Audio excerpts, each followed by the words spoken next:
vengeance!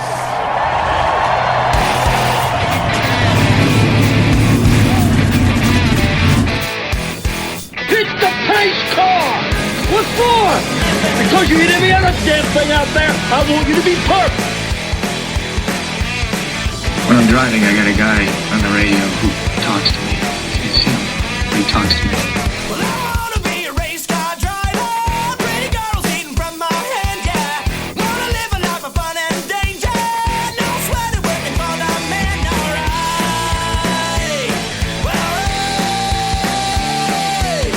Well, I wanna be a firefighter. Cool-headed when the heat is on, yeah. Save my baby from the burning building. Take her home with the sleepless sun, alright. No, he didn't slam you, he didn't bump you, he didn't nudge you, he rubbed you. And rubbing, son, is racing. Hey, race fans, welcome to the Hoobazoo Radio Network, and welcome to another edition of Drafting the Circuits Radio. My name is Frank Santoroski. I'll be your host for the next hour as we talk about everything in racing this past weekend and preview next week. Joining me in the studio, I've got Gray Warren, Seth Eggert, and Richard Youden. Fellas, how we doing? Terrific. Good, thank you. All right, so quick look at the headlines. NASCAR wrapped up their regular season at the Brickyard in Indianapolis. Kevin Harvick was the winner on the day there. Formula One was in Monza, one of the classic tracks there, and Ferrari takes their first home win in nearly a decade with Charles Leclerc going 2 for 2, winning back-to-back races. So, and we've got some other news to talk about, driver movement and interesting things here that you may not have expected. But first, let's delve into this Brickyard race here. Now, Gray, Seth, you guys kind of have a differing opinion on the quality of racing. So, Gray, you go first, please. Well, I was somewhat disappointed in the cup race. I just thought that the package that they took there was not conducive to good racing up front. It seemed like, Harvick had a strong car, but it seemed like the car that got the break and got the lead and got clean air had a distinct advantage. And Harvick run up front, after winning the pole, was able to pretty much dominate the race. I think he led 118 of the 160 laps. But the only time he was really challenged was Ryan Blaney. He chose the inside rather than the outside on a restart one time, and Ryan Blaney got ahead of him on the restart, and Ryan was able to pull out to a lead, and Harvick really couldn't do much with him. So I was somewhat disappointed at that, and it seemed that after the cars got strung out after several laps after a restart, that they pretty much raced in station. You had a few guys that started at the back that were able to make some moves to the front, but they were the same guys that have, with tremendous teams and tremendous ability. But by and large, it wasn't a really, in my opinion, wasn't a really competitive race. Again, Harvick pretty much dominated after winning the pole and picked up his third win of the season and kind of positions himself as one of the favorites going into the chase.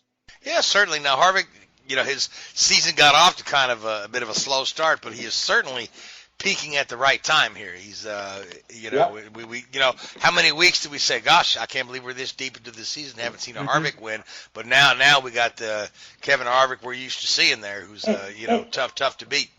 And another thing, too, that was disappointing was I thought the crowd there was kind of paltry for the Brickyard. Of course, it didn't have a lot of fans there. Of course, Indianapolis seats close to 400,000 people, but it was actually up 3%. So yeah, it's not a lot. It's not a lot. But that being said, about 40 to 50,000 people.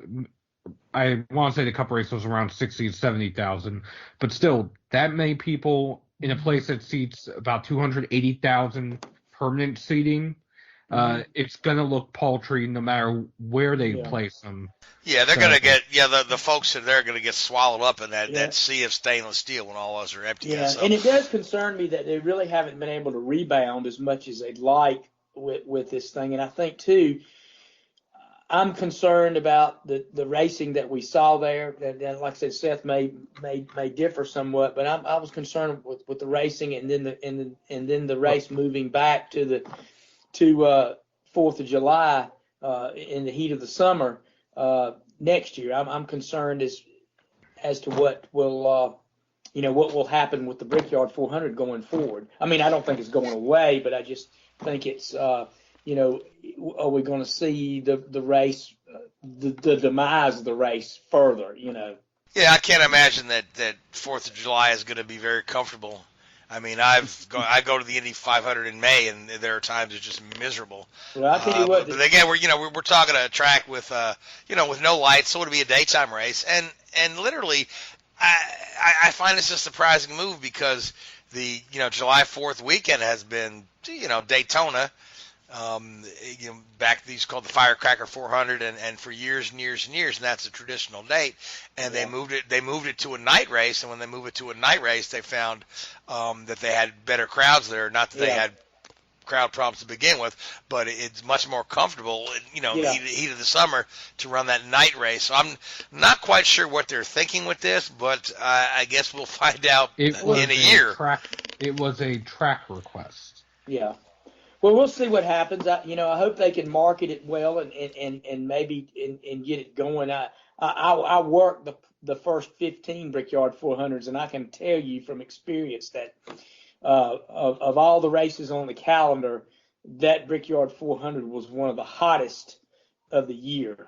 I mean, right, and that was in August. August at the time, correct? It was either early August or late July. Right. First late July. Yeah, late July, and they moved it to it just depends on how the calendar fell. Sometimes it fall the first weekend in August too, but it was extremely hot there in the Heartland, and you've got not a lot of air stirs around in that place, particularly down on pit road with those big grandstands behind you, and it can be pretty oppressive. Certainly. Now, Seth, I wanted to bring you into the conversation about the quality of racing because when we were off the air before we started, you wanted to engage Gray in a healthy debate because you saw things a little differently. So let's get your take on the racing and quality racing from the Brickyard. Where Gray points to the package as the big disappointment, I'm actually pointing a little bit to the teams because the majority of the teams had set up for a heat of the day race, except a storm basically breezed through shortly before the race, and it was overcast, which this had been forecasted throughout the weekend, and the majority of teams did not take that into account. On top of that, there was a 7-car pileup on pit road on lap 10 that took out several contenders, including Martin Truex Jr., Chase Elliott, Denny Hamlin, who very well could have been up front battling Kevin Harvick had they not gotten damage on pit road on lap 10. Yeah, and I'll grant you that, but still, what bothered me the most was the aero package because that's what allowed those cars to the lead car running in clean air with that particular package to have a distinct advantage. Well, and it made it tough to pass. I don't know if they need to tweak it a little bit. I thought the other side of the coin, I thought the Xfinity race was pretty good. I mean, the only difference between the two series this past weekend, Xfinity series, they had 100 less horsepower. They were running a 450 package. Mm-hmm.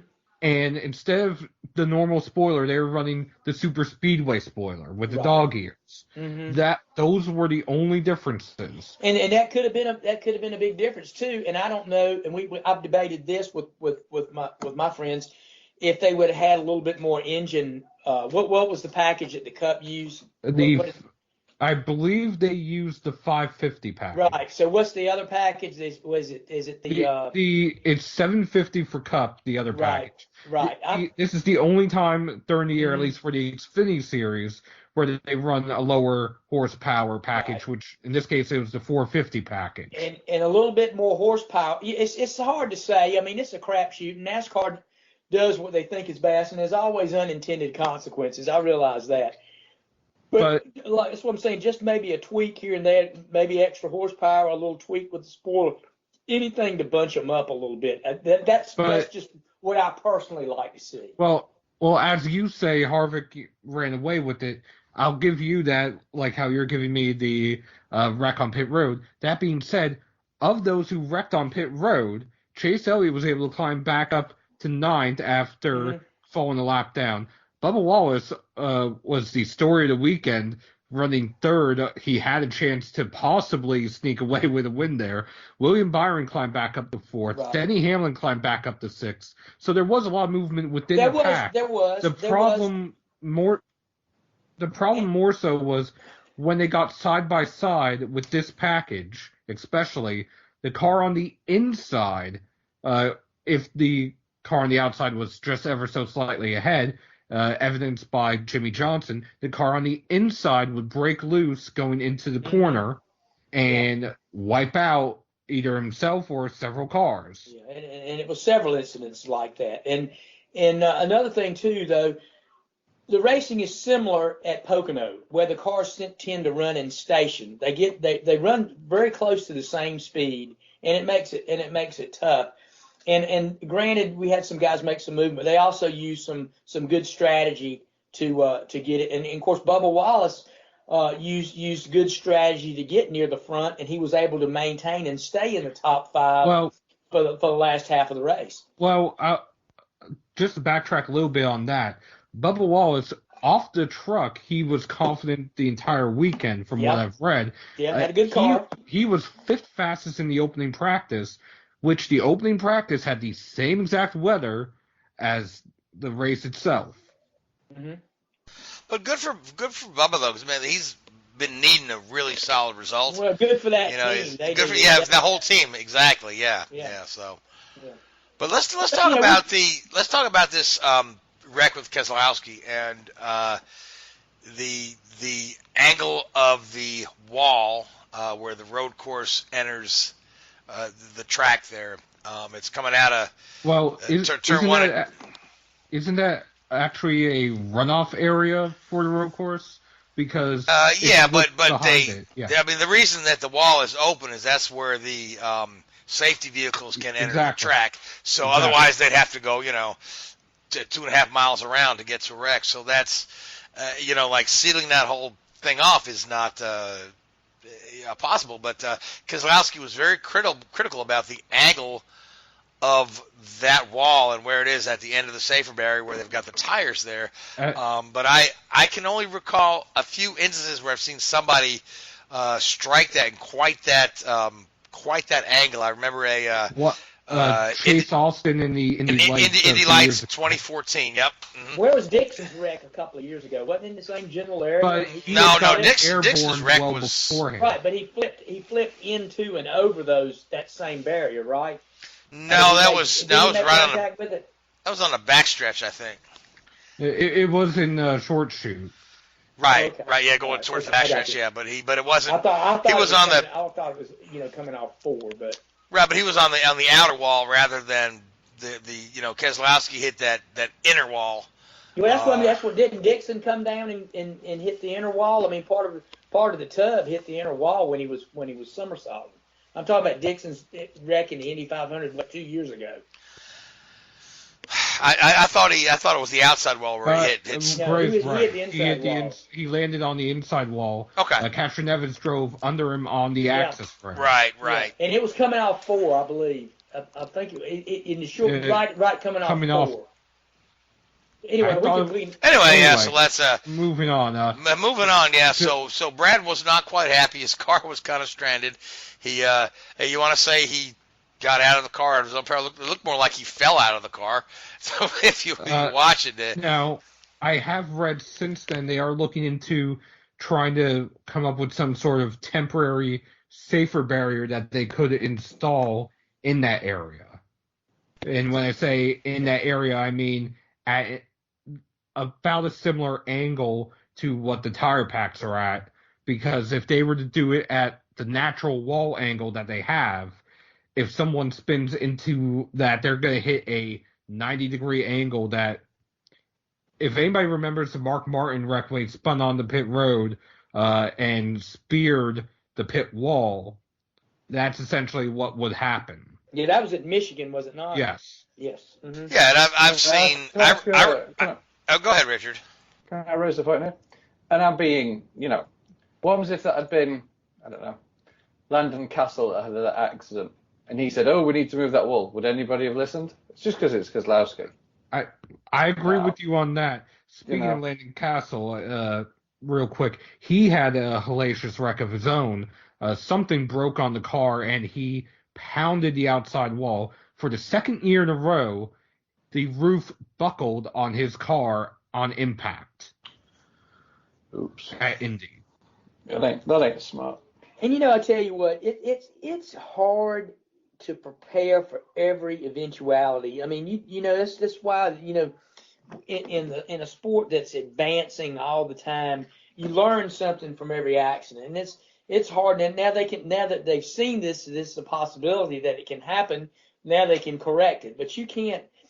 It's not in everybody's crystal ball. You can go and take as many steps as you think you need to do, and it's not neglect, and it's not really a mistake. It's just that they haven't studied it, and it's never happened before. It's just, go ahead. On that note, if we always joked essentially that Jeff Gordon would be the driver to find a different spot on the wall because he did that at Las Vegas, he did that at Charlotte, he did that at Richmond. But people don't realize Kozlowski's also been in that same position at Road Atlanta during the test session, at Watkins Glen, now here at Indy. It always seems to be the same driver who has a number of incidents back to back to back in which they're finding something that people had not thought of or that has never happened yet. That is an interesting little point there. Yeah, I don't know that there's anything to that other than just dumb luck. But at the end of the day, I know that Keselowski has had some conversations with Doug Bowles, who's the president of Speedway, and they are going to look at it. I mean, Indianapolis Motor Speedway, if nothing else, is a very professional facility, and they only want the highest degree of safety for all the drivers in all the races. So I know they'll take a look at this and examine some data and come up with a solution. So, well, this was the final race of the regular season. Kyle Busch back at Darlington clinched the regular season championship. We didn't have any new drivers win, so the playoff field stayed the same because Jimmy Johnson in his bid wrecked out, as I alluded to earlier. Daniel Suarez made a last stand, essentially. Did not get enough points to keep Newman and Boyer at bay, and fell, I want to say he was 6 points shy of making the playoffs. Boyer and Newman in the last two spots. So, Seth, do you have the list of all 16 Chase drivers in front of you? Yes, I do. Let's go ahead and run them down, because it's always kind of exciting to know who has made the playoffs. Okay, Kyle Busch with a 15-point lead over Denny Hamlin, who's in second. Then we have Truex, Harvick, Logano, Keselowski, Chase Elliott, Kurt Busch, Bowman, Jones, Larson, Blaney, Byron, Almirola, Boyer, and Newman. So out of those 16, right? Yes. Who do you think? I would say, who do we like as the favorites? But let's go the opposite direction. It says, who do you think would be the first four to be eliminated? The first four, I think, will be eliminated. Newman and Boyer, just because they have not been performing all year long. Almirola, I'd probably put in that same category. The fourth driver, however, I want to say Kyle Larson for some reason. Your picks pretty much mirror mine, Seth. I feel the same way with all those guys. Larson, you never know what you're going to get. It's feast or famine, and he can have. He just seems to be snake bit sometimes. You know what I'm saying? Exactly. He, like going back to Atlanta earlier this year, he should have had that race sewn up, and I think it was an uncontrolled tire penalty or somebody fell over the wall or something like that. Some stupid reason why he didn't win that race. So there's a handful of ones here and there. The others that might be at risk, I'd say maybe Blaney, because he hasn't been consistent this year. Eric Jones has been consistent lately, but not Alex Bowman. So you can kind of pick and choose 4 out of maybe about 6 or 7 different drivers that are at least at risk of not moving on. And I think you can throw William Byron into that mix too. He's been kind of hot and cold. At times he can look like a world beater and on the verge of winning one, and the next week he can be just average. And that's essentially the second half of the 16. Everyone who either didn't win a race or, aside from Eric Jones anyway, because he's the only one in the latter half of the 16, him and Bowman are the only ones that have won a race. Yeah, there's always a couple of surprises, but usually it's not in the first round. Usually it's in that second or third. Jimmy Johnson a few years ago. Jimmy Johnson a few years ago was eliminated in the first round. Yeah. Right. He sure was, and he didn't make it for the first time in the history of the chase. Jimmy Johnson's on the outside looking in, so. Yeah. And then you can go. Let's look at the favorites now on the other end of the probably the last 4, the last 6 that you can think of, because I can think of about 6 that I think, of course you can talk about guys that come in momentum, but I think about 6, the top 6 guys are legitimate. Well, if you're saying if you're talking the top 6, and we already talked about the latter half, that's going to leave a couple of drivers in like a bubble zone. Chase Elliott, Kurt Busch, and I'd even throw Keselowski in there because he hasn't been very consistent the second half of the season. And Joey hasn't been a world beater either. You know what I mean? So, I think you do have those bubble guys, though, right? You know what I'm saying? There is some guys that could go either way, and that would be those bubble guys, like you're alluding to. But obviously, I think we talk Kyle Busch, Harvick, Hamlin. Truex hasn't been consistent lately. No, he's been down, but they can rebound. I mean, they've proven they can. Do it. And Kyle Busch hasn't been a world beater, in the last month, and neither has Truex. But I think they can turn their ship. They're so close they can turn their ship around pretty quick. So we've got Truex. I didn't think you said shipped for a second. Yeah. I said ship. Frank, ship. Right, the ship. I should have said. But anyway, we got Truex, we got Kyle Busch, we got Hamlin. Harvick, that's 4. Yeah, Gray, as I look at this thing, I think this might be Denny Hamlin's best chance ever. Yeah. I mean, he has very quietly looked stronger than he ever has. And I'm saying, here's a guy who's always kind of been, he wins a lot of races, but he's never been really talked about as championship contender. I think this is his best shot, and I think he looks really good going into this thing.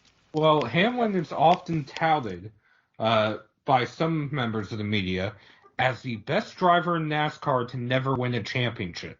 Him and Mark Martin. He had his shot several years in 2010. Back. Yeah, right, and he was very, very close. Went into the last race with a shot to do it, and of course, what Jimmy prevailed in that run, but go figure. Who's the other 2? We've named the 4. Who's the other 2 making up that 6, Seth? The other 2 making up that 6 would be Logano and Keselowski now, based on points. Yeah. It's interesting. They could fall into the bubble too. Yeah, it seems like the Penske guys always come out of the box strong early in the year. And even if you look like historically the last couple of years, it's like Brad and Joey knocked their wins out early in the season, and then they're just kind of there. They're just kind of there. They're running well. And then when playoff time comes along, boom, boom, boom. Well, Brad had that run last year to end the regular season, which Yeah. ends at what? He Well, won 3 in a if row, I- didn't he? if I may, this is No. probably coincidence, but like you said, they always start off strong. Then mid-year they fizzle out, and then they come back strong. It's always coincidental, at least in my eyes, that when they fizzle out and when they start coming back is the beginning and the end of the IndyCar season. Okay, so are you saying that maybe there's less resources available to the NASCAR team because Roger's focused on I'm Roger not and saying Tim that. both? I'm- Yeah. Maybe not. No, that's a resources, really but interesting probably point, focus. Seth. I've not thought of that before. Yeah, but probably I don't think resources has anything to do with it. I would say maybe focus. different focus. Yeah, well, Yeah. or maybe even Yeah. leadership, because I mean, Roger and Tim are always at the IndyCar races, and then once the IndyCar season is over, they're right there in the NASCAR pits. Well, So they throw Here's a their, question for put you, all then. their eggs in the basket. yeah, Here's a yeah. question for you. Which series do you think, if they could pick one to win, which series do you think Penske would rather win? Well, honestly, you see Roger at the IndyCar track week in and week out. He never he's at NASCAR tracks when his schedule allows, but he's rarely misses an IndyCar race. Same thing with Cindric. Yeah. Cindric is, he's calling strategy for Newgarden. So those guys are there, and that's where Roger's team started. Yeah. The Indy Well, the Indy passion- 500 is Roger's passion, and so I believe that, Seth, you're onto something when you say once the IndyCar season ends, these guys spark back to life. Yeah, but from a passion thing, I think you're right, Frank. I think they love IndyCar. It's home to Penske. It's where they made their mark in racing to begin with. But I think from a business standpoint and from a purely financial standpoint, the NASCAR championship is much bigger. So yeah, I'm sure they look at it from both ways. And like I said, I'm like you. They shift their focus to total focus to the chase once the IndyCar season's over. And you figure, he's his racing empire is rather large, and it takes with the people he's got. He's got people spread out everywhere, and I'm sure. Oh when he yeah, can put they've all got Australian V8 supercars and when he can put all that focus into one thing, that brings all his power to bear. Certainly. Now, before we stop talking about NASCAR and move on to Formula One, there is some really great news coming out of NASCAR that revolves around, speaking of Penske, the Penske satellite team or alliance team, Wood Brothers, have signed Matt DiBennedetto as their driver next year. And Paul Menard is going to step away from full-time racing. He wants to spend time with his family, and I appreciate that decision. He's got plenty of money. There's also some talk that they'd like him to take a larger role on the family business, which is Menard's Home Improvement Center. So he's walking away gracefully. We may see him part-time. But the one article I read said he sort of handpicked his successor. He did. Yep. Wood Brothers asked him, well, who would you sign? He goes, call Matt. And why not? Matt DiBennedetto has really had a really strong run. Keep the car clean. Pretty much a no-brainer. Pretty much a no-brainer. Here's a guy who's lost his ride with the Levine family and is putting up top 5 and top 10 performances every week. So works out well for Matt, that's for sure. He was going to lose the ride. Yeah. So that'll be interesting to see, and that's this is maybe that spark that the Wood Brothers need, because they're still looking for that. What is it? Win number 200 or 100. Win number 100. They're stuck on 99, so I think maybe Matt's going to be the guy to give them that next year. So good for him. Cool. So now it's going to be a strong alliance regardless. It is one right now. A lot of people are expecting Matt to win in that car. A lot of people are even putting him in the playoffs next year. Which if he wins, Well, he's if he in the wins, playoffs, he'll be in the playoffs. but when I say the playoffs, I mean in the championship. I should A contender. Yes. I don't think he's going to be that strong, only because again, it's another new team for him. It's the third different team in 3 years. Third different car in 3 years because last year he drove the Fusion. Now he's in the Camry. He'll be in the Mustang next year. Another new crew chief for him. Just so much change going on for him. Clearly, he's shown that even with that change, he can succeed. It might take some time. Yeah, but I think one thing he's got going for him, he's hungry. Yes, he is hungry, and I tell you what, I think that's an intangible that you can't put a value on when you get these guys. They'll tend to adapt and make things work. I would not be surprised to see him win at least 1 or 2 races.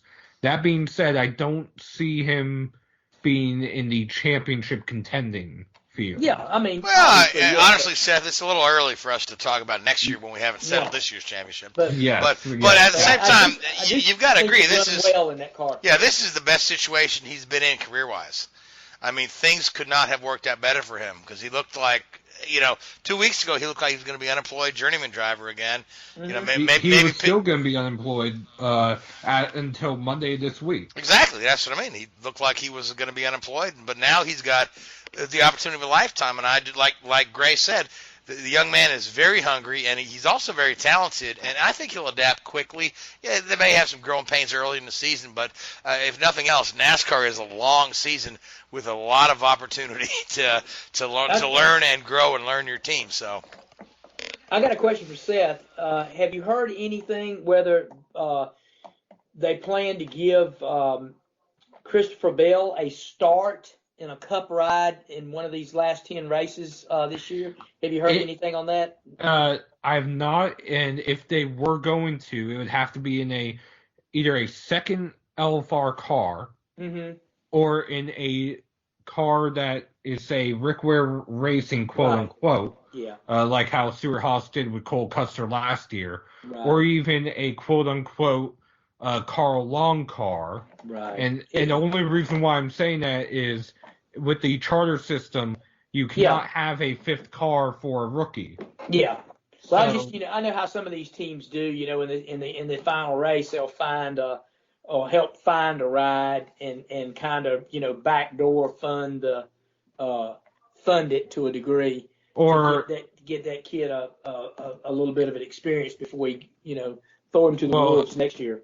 Well, a little bit of that has been going on recently in the Xfinity Series between Hattori Racing Enterprises and Carl Long's Motorsports Business Management team, because for whatever reason, Hattori Racing was struggling putting their car together, and the one time they tried to qualify for an Xfinity race, the clutch broke or something like that. It was some weird thing that never happens in qualifying. Right. Anyway, they have been collaborating with Carl Long's team, and in their second race in this collaboration, they earned their second top 10, and it was Austin Hill's debut race in the Xfinity Series at Indy. So there are things like that already going on in the Xfinity Series with Carl Long, and the main reason why I'm saying that and pointing to his team in particular, they run Toyotas. Granted, they don't have any factory support whatsoever, but they run Toyotas, and that might just be enough for maybe Toyota to give Joe Gibbs Racing that push, like, hey, you make the car and all that, and we'll just label it as Carl Long's. Yeah, they could work out. Speaking of that, I thought the Xfinity race at Indianapolis this weekend was pretty good. Spirited racing in that. I think that's been since Xfinity went to that new package several years ago. I think that's really spiced up their race at Indianapolis, and Kyle Busch ends up holding off. Who was it he held off? Justin Allgaier. Yeah, held off Allgaier. Both of them ran well during the race and held him off to pick up win number 96 in the Xfinity Series. 4 more, as he said, until he, quote-unquote, retires from the Xfinity Series. He also had Jed Burton match his career best with a 4th-place finish. He was emotional post-race. It looked like it was going to be a battle more so between Christopher Bell and Tyler Reddick until Yeah, so they got those together. Yeah, and that was a hellacious wreck. Christopher Bell said that's the hardest wreck he's experienced since competing in NASCAR. Ouch. Yeah, it was quite a lick, but both guys were pretty amicable about it when they got out. Neither one focused the blame on one or the other. They kind of stood out there outside the infield care center and talked about it, and both pretty much in agreement that it was a racing accident, and they move on. Yeah. So let me throw this out real quick to all three of you guys. I have noticed, as you said, Gray, that the particular package that the Xfinity series uses at Indianapolis tends to produce pretty darn good race, and we've seen this the last couple of years. What's the difference between what the Xfinity guys are doing at Indy and the Cup guys? I mean, Seth I know Seth alluded to it, yeah. earlier. So It's 100 less horsepower for the Xfinity series, and they run, instead of the normal, just I think 2-inch spoiler or whatever side spoiler it is, they run the super speedway package spoiler with the lip. It's that with the dog ears on each side. yeah. So I mean, would it benefit the Cup guys to run a similar package to Xfinity? Because, like I said, this Xfinity race at the Brickyard has been the last couple of years really good. It may. Did they run the nose ducts that open through and expel? For the Xfinity series, yes, they did. But did they run them in? Okay, see that all that together, it's such a fine line with these packages. You can, and you tweak one little thing and you can have an unintended consequence. That's why I think sticking with the Xfinity package as it's has been so well. The Cup guys are still kind of experimenting a little bit with their deal, and I think maybe we could see some tweaking, because I think they would like to see more passing up front and the field not getting so strung out. But we'll see how that goes. Yeah, we'll see how that down goes. the road. Anyway, I do want to make sure we save enough time to talk about European racing. So real quick, picks for Vegas. Richard, who do you like?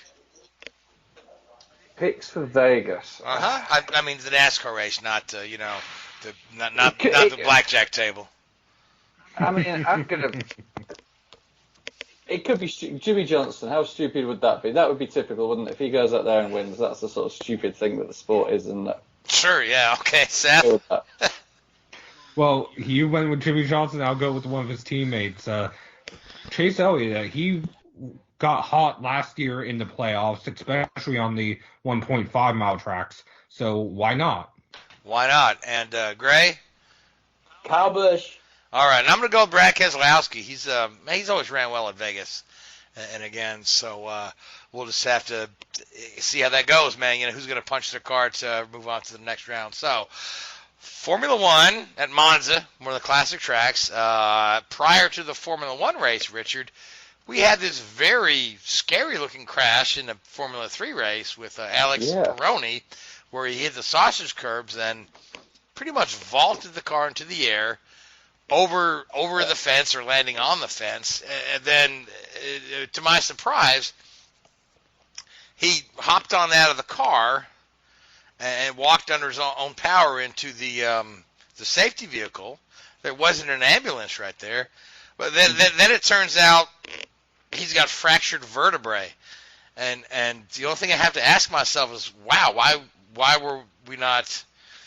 Why didn't we notice that right there on the spot and take him out on a board with a neck brace or that I found to be kind of disturbing when cause at first I thought the guy's okay, then later fractured vertebrae. I was like, oh my God, he walked himself to the safety vehicle. Well, I mean, at the end of the day, if the guy gets himself out of the car, if they can't force him to stay in the car and do that. I mean, it is difficult. But no, you're right. It was a slightly unusual accident there. They put these sausage curbs on the exit of Parabolica to stop people using the track, exceeding the track limits, with the concept that the car would be entering, ring across the curb sideways. What happened in this instance was the kid ran wide, and hit the end of the curb head on, which is not, I guess, how they did it, obviously. I guess it's just like, Evel Knievel hitting the ramp, right? Yeah, pretty much it was, and it just, just vaulted him, as you said, up into the air. It was pretty spectacular. Thankfully, it doesn't sound like there's too major, the injuries are too major. Obviously, any injury of that nature is not a good injury, but hopefully he makes a quick recovery and he's back in the car as soon as possible. But it was certainly an unusual incident. They removed those curbs going forward for the rest of the weekend and for the F1 race. Yeah, I mean, that parabolic is probably just fine with some gravel and sand. Well, exactly. But as we fortunately spoke last weekend, the concept of gravel and sand seems to be going out. What we've known that since Herman Tilke got on board. The concept of gravel and sand is out of fashion. All right, well, let's talk about the Grand. Let's talk about the Grand Prix then. So, I think we need to start off with qualifying. Qualifying was a complete farce. Yes, it was. Monza's the fastest circuit out there, and as we all know, these cars are so aero dependent. Everybody's trying to get a slipstream of everybody else, and it was a case of sort of the last of the late breakers in terms of getting out onto the track rather than breaking into a turn there.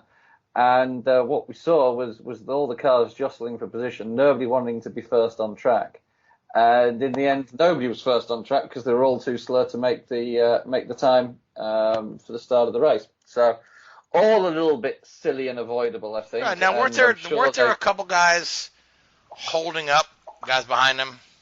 Yeah, but again, if you're the first guy, you want to have somebody pass you to get ahead. Right, but nobody wanted to pass them, so you've got this Yeah, I don't think they were holding people up per se. I think it was just nobody wanted to pass them, which is always a very difficult scenario. It's like I'm waiting for this guy to hit the gas so I can hit the gas. Exactly. And I'm waiting for you to pass me so I can hit the gas. And so it's like a little game of cat and mouse almost. And it all looked very, very silly, and I'm sure they all got called into the headmaster's office. Oh, sure. And the loser, of course, was the fans who would have liked to have seen a pretty spectacular qualifying session. Of course. And we saw the same knucklehead stuff in NASCAR earlier this year when nobody was able to complete a lap in the final session. So. Yeah, and it sort of I wouldn't say it leaves a bitter taste in the mouth, but it is a little bit, for goodness sake, guys, come on, sort yourselves out. But then after that, going into the race, we saw, good start by Leclerc. Actually, if you watch the replays, Hamilton made a really good start, but just couldn't get past Leclerc into turn one. I did notice something interesting. This is the sort of engineering sort of brain taking over. But if you watch Hamilton's onboard start, now I don't think it's the way he holds the wheel, because I've never seen him start like that before. His left hand was almost like reaching round the back of the wheel during the start. So I wonder if they've got some. Remember when Ferrari had that special switch last year for the start sequences? I wonder if Mercedes have got a special system that they use that requires the driver to hold the wheel in that way. I didn't see Bottas's onboard start to be able to compare, but it was slightly unusual, and I did notice that. Probably nothing to it, but we all like to think there's some conspiracy or some magic going on, don't we? But then outside of that, it was 2 against 1, as we saw last year at Monza when Vettel had issues. It was Raikkonen against the 2 Mercedes last year, and this year it was Leclerc against the 2 Mercedes after Vettel lost it in the Ascari chicane and ran back on and didn't collect Lance Stroll, but got pretty damn close to doing so. And then Stroll collected Kvyat as he came back onto the track. So it was all a little bit messy out there on Sunday for those guys. Vettel got a penalty, and he's won. I think if he has a infringement in the next 3 races, then it'd be a 1-race ban for the guy, which nobody wants to see, really. Leclerc, put up a good race. He was able to defend the Mercedes this year, unlike he did last year. And I think a lot of that was due to tyre tactics. I think he went onto the harder tyre at his stop, which gave him an opportunity to hold off, the Mercedes towards the end of the race there. And again, totally deserved, as we saw last weekend at Spa. Leclerc did what he had to do, and to a greater extent, the guy upstaged his teammate. And we've been seeing that a few times this year, outside of Canada, where, Vettel arguably could have or should have won. Leclerc probably should have won Bahrain, should have won Azerbaijan. and has got these 2 wins. So it could easily be 4-1 or 4-2 into wins to Leclerc's advantage. So there's a little bit of pressure on Seb there, and we were talking about it pre-show. We've seen this before from him when he was at Red Bull in at the end of the start of the hybrid era, when Ricciardo came across from Toro Rosso and he beat Vettel, and Vettel quit. Was that because he was being beaten? I think that was a certain amount to do with it. So Vettel's next move is going to be an interesting one. There's been a lot of talk, obviously, about him going back to Red Bull. Will he do that? I genuinely don't know. Well, he's got one more year in his Ferrari contract. Runs through 2020. Yeah, do you see him walking away from that, or trying to get a buyout from that? Or do you see him sticking out for another year? Because that's the kind of thing that's kind of iffy for me. This is my play in the grand scheme of things, okay? Vettel doesn't like going up against fast guys. And who would? You're the superstar. You've been the superstar at Red Bull, so why would you go back to Red Bull to put yourself up against Max Verstappen, arguably, in some people's eyes, the fastest driver out there? Certainly, in the same breath as Hamilton. Why would you do that? So, we know Verstappen's there next year, so you won't go for next year. So this is my hypothetical scenario. Bottas is on a 1-year deal at Mercedes. He leaves at the end of next year, and Verstappen goes to Mercedes for 2021. Vettel goes back. He becomes the big dog at Red Bull again. And you have Hamilton against Verstappen. Now, I think Hamilton's more likely to want to go up against a top driver than Seb would, or Alonso did, or Schumacher did, back in the day, because it's just his mentality. I think he's got a little bit more confidence about his own ability and wants to go there and prove that he's one of the best. So that's that would be a pretty good playbook, I think, in my world, to see. That would get Vettel out of Ferrari, get him back to a situation where he's comfortable and potentially could be more at ease. Leclerc, I think long term is going to be Ferrari's number 1. What's the kid, 23, 24, something like that. He's got many years left ahead of him. Vettel's early 30s now. I'd be, I think there's a little bit of doubt there. Yeah. So, and also, I mean, you keep hearing the rumblings that maybe Alonso is going to come back to Formula One. And again, I was like, I think Alonso just likes to keep his name in the news too. Of course. So he's a bit like the Jack Villeneuve, isn't he? Well, yeah, sure. Well, I mean, Jack Villeneuve was a different story, but honestly, if Alonso were to say, "Hey, I'll come, drive your Renault, or I'll drive your Red Bull," a lot of team owners are going to take him up on that. But at the same time, I mean, are they going to say, "Oh, you can have Monaco weekend off to go drive at Indy, or you can have this weekend off to go drive at Le Mans and do your little, little journeyman thing doing," or I just think he just likes to keep his name in the news. Yeah. I believe we'll see him at the Indy 500 again next year. I think he's got some unfinished business there. Whether or not he's with McLaren, I don't know. No. But we'll see. So, but do you think any rumors of Alonso coming to Red Bull or back to Ferrari are highly? I'd be extremely surprised. I'd love to see it. And again, we all talked about this last year, didn't we? It would be this sort of dream scenario to have him back, because he's undoubtedly, on his day, one of the most talented drivers we've been privileged to watch. But I just think that there's something not quite right there with Alonso, and that's not in a disrespectful way, but it's no team that he's gone to has ever drastically improved. He went to McLaren first off. Things didn't really get better there. They had the whole Spygate situation, which wasn't directly his responsibility. But then he goes back to Renault and wins a couple of races. But again, does the whole Crashgate scenario. Then he goes off to Ferrari, and they, despite this whole claim that he brings 0.6 to the team every whoever he drives for, they didn't do great. He could have won the championship in, I think it was 2010, if he hadn't got stuck behind Petrov. But at the end of the day, he got stuck behind Petrov.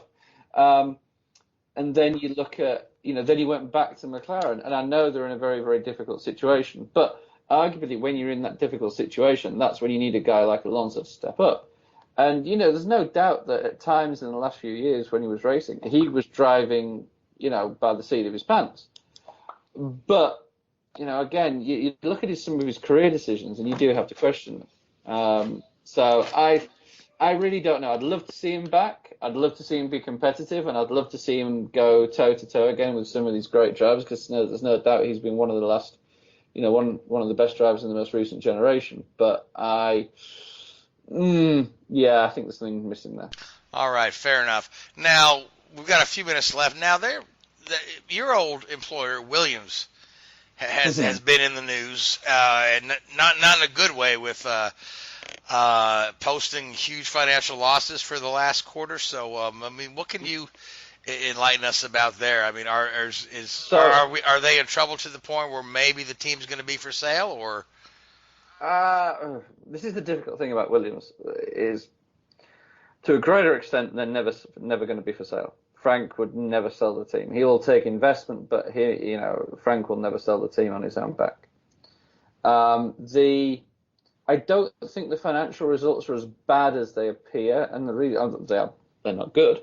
But the reason I say that is that they have the advanced engineering organization, which is very, very profitable. So they play one off the other, even though they are separate companies. The concept is, even when I was working for them, the master plan, if you like, was that Williams want to get themselves into a position where they could run a team and break even without any sponsorship. So they would basically generate enough income from their advanced engineering organization to be able to fund their Formula One team. That's quite a lofty aim, and potentially unrealistic in the current market, especially if they want to be competitive in the world of Formula One. But I don't think the numbers that we see maybe are as bad as they appear as a headline figure. So I don't think because those numbers are solely based on the race team, and it's not balancing it against their other business interest, if I'm understanding you correctly. Okay, all right. Yeah, and those other business interests are pretty, wide-ranging.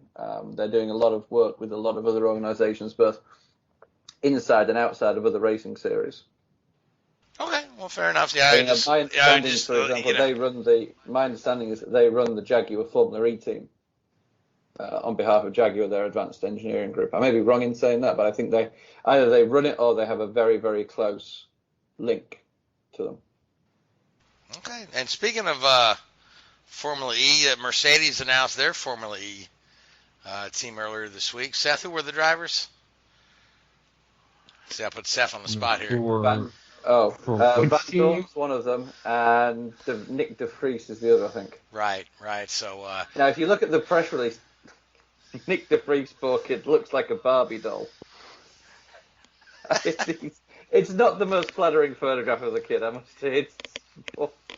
I'm afraid to say. Yeah, but again, here's another huge manufacturer dipping into Formula E. Again, that's I've watched some Formula E races, and they can be exciting, but it's just missing something, and that missing something is the tremendous noise and exhaust fumes and noise. Mm-hmm. So, but this is going to be the wave of the future. There's more manufacturer interest in Formula E than in any other series, and we've seen that Formula One is got the hybrid, and they're going further than that. IndyCar is looking at a hybrid. NASCAR has had some rumblings about an electric series or hybrid. So it'd be interesting to see how that plays out over the next. I'm sorry, an all electric series. No, not an electric series. Electrification. Yeah, I heard a rumor. I don't know a rumor, but we were talking about the Gen 7 car just the other day, And I was trying to talk with some of my buddies over at RCR to get kind of an update of where that program stands. And still, we talked about a week ago about Delara coming in to probably do some of the chassis manufacturing and what it was going to mean to the teams. And of course, the changes of the car is going to have an independent rear suspension and that kind of thing. But they also said that one of the things that they've thrown out there to the teams that they're talking is possibly in 2024 some kind of hybrid technology making its way into NASCAR. So that's one of the things I heard this week. Yeah, I mean, they're going to need to go that route because you're going to see that from, your automakers want to obviously use their racing to develop what's next in the road car, and I even think that going to hybrid is honestly, I mean, that's what was last in a road car. So the technical side of the point of it, I can't understand how it's going to work because these hybrid systems use regeneration, through the braking systems. If you're at Daytona, you're not going to get regeneration. If you're at the vast majority of the 1.5 mile circuits, you're not going to get enough regeneration to charge the batteries. The only places you're going to be getting it are Bristol, Martinsville, maybe Loudon, New Hampshire, and the road courses. Yeah, and this is the same kind of argument for the IndyCar hybrid system as well. Yeah. That what are you going to do with the Indy 500? It's just, you don't brake. Yeah. So I'm a little bit perplexed as to how they quite see that playing. Yeah. Whatever. I mean, there are ways of doing it, and trust me, I've played around with them when I was working there. But, and every team has done it. I mean, you remember the days when Ford, 3 or 4 years ago, dominated every super speedway? They basically had a hybrid system in their car. Yeah. And basically another thing that I was talking to, and of course this name when I throw it out there is, our parts manager at RCR. He was the one I was talking to, and he was telling me some of the stuff that they're looking at down the road. There's going to be less parts made by the teams themselves, and essentially they'll be purchasing more parts from outside vendors, and all the teams will purchase from these same vendors. So it'd be less fabrication and less construction that as we know it now with these new cars. yeah, it's going more towards spec. I mean, NASCAR is sort of a spec series now, but not entirely because a lot of the guys build their own stuff. But they're kind of leaning more towards that direction. So Richard, where are we off to Formula One next? Do we have a week off, or are we racing? No, we're off this week. I believe it's Russia's the next race. The European season is over, and we headed to Sochi. Sochi, yeah, and we'll see what that brings. All right. Back to flyaway races. Yeah, it'll be interesting to see if Ferrari can keep up this momentum, or Mercedes can recapture it. I think certainly a lot of these circuits from now on in favour some of the other teams outside of Ferrari. I think you look at Mercedes are going to be good at the tracks that are a blend, should we say, of characteristics. So, Sochi, I think you'd probably look at, them being pretty good there. Then you'd look at maybe the likes of Red Bull being competitive at Singapore, Mexico as well, in the high altitude there. That seems to have less of an impact on the engine. So I imagine they'd put a pretty strong showing in Mexico. So I think that, I dare say Ferrari may not win again this season, but it's been, fun while they have. Hey, two wins is pretty good for them. Well, considering the Mercedes domination we've seen the last couple of years. At Yeah. the pre-season testing, they would have had far, far, far higher hopes than they did at the start of last season. Well, certainly, yeah. And there's a couple of missed opportunities early in the season. So, but anyway, overall, not a bad year for somebody had postulated that if the season has started in Austria, that the Leclerc would be 2 points behind Hamilton. I'm like, well, damn. I mean, if the season had started in Spa, he'd be leading. Well, exactly. That's what my point was. Yeah, the season didn't start in Austria, so. But anyway, the first few races were just a practice. Right. But we are just about out of time, so I want to thank you, Gray. I want to thank you, Richard. I want to thank you, Seth. I want to thank the Hoobazoo Radio Network. I want to thank iHeartRadio and Spreaker. I want to thank all you folks that listen to us week in and week out. Tune in next week. Next week we'll have Christopher Hinchcliffe on here as a special guest panelist as we preview the IndyCar Championship weekend. So until then, good night. WHOOBAZOO, that's Hoobazoo.com. Enter website, enter website, enter website, enter website.